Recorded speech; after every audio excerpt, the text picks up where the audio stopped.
her, "Piper wears black." Alex could, in fact, verify that. He'd watched the Galactic Renegades movies featuring Piper more than any of the others, just because he knew Charlie loved that character. "You need a black scarf to dress up like Piper?" he asked.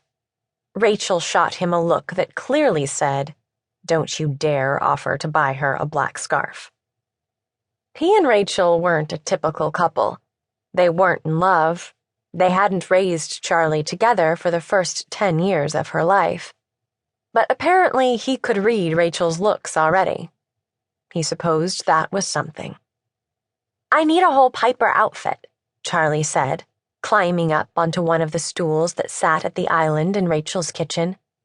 "But Mom says it's more creative to make it myself." Awesome.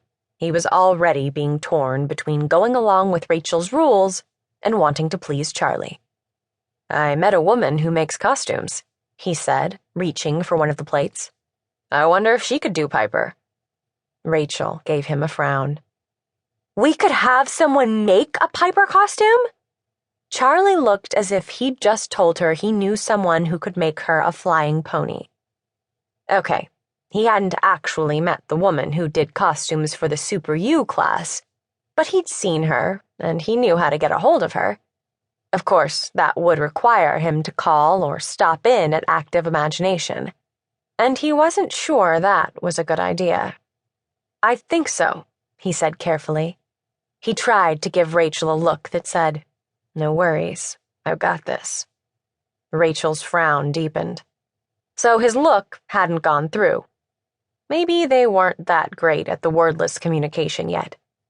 "That would be amazing!" Charlie exclaimed. Amazing was one of her favorite words, but so far Alex hadn't heard her use it in regard to something he'd done.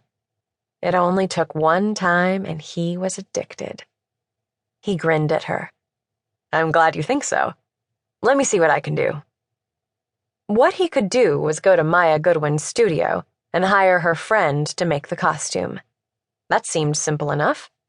But he'd been around Maya for about an hour total, and he already knew that he shouldn't go to her studio, because he'd want to keep going, and he couldn't do that.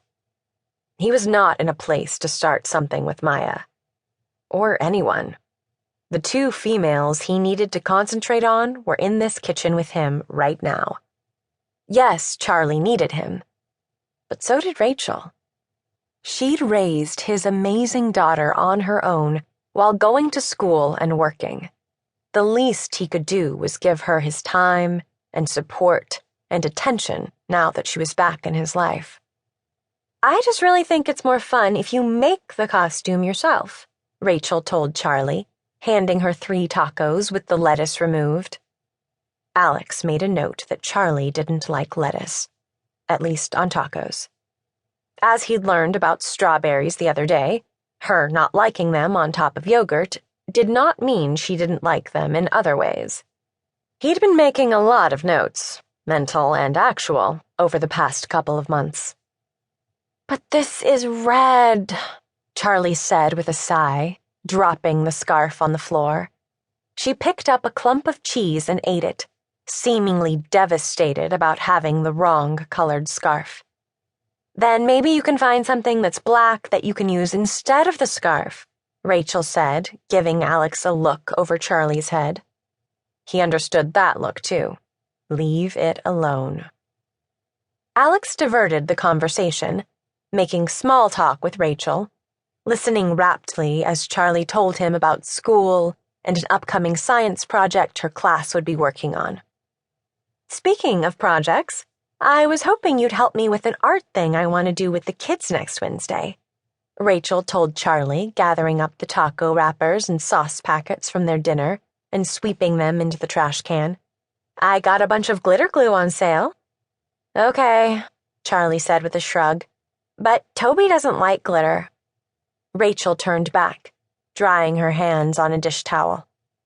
"He doesn't?" Alex had been paying attention to, and actually inputting notes into his phone as soon as he got in the car every night about the subjects Rachel and Charlie talked about.